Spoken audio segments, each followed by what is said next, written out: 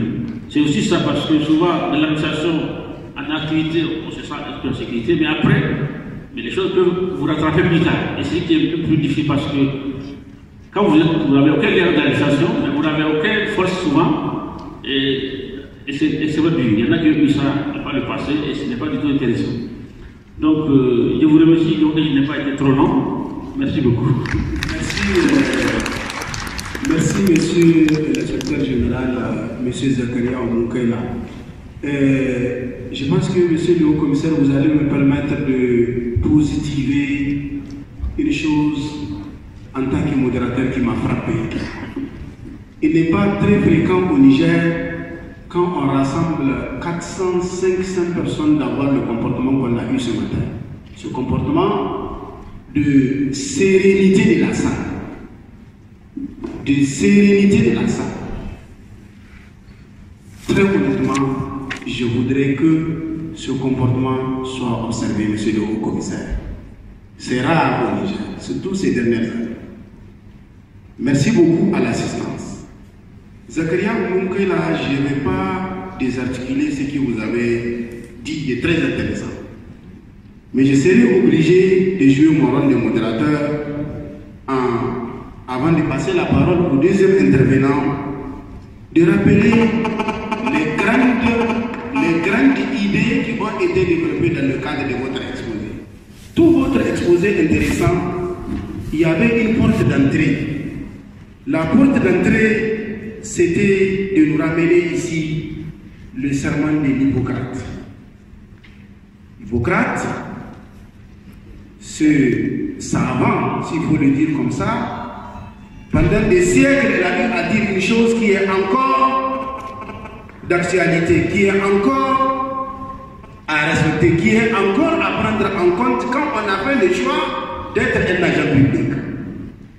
Aujourd'hui, vous avez eu cet exposé sur la déontologie administrative, vous avez servi ce savant, vous êtes servi de ce savant pour entrer avec nous dans le vif de votre communication.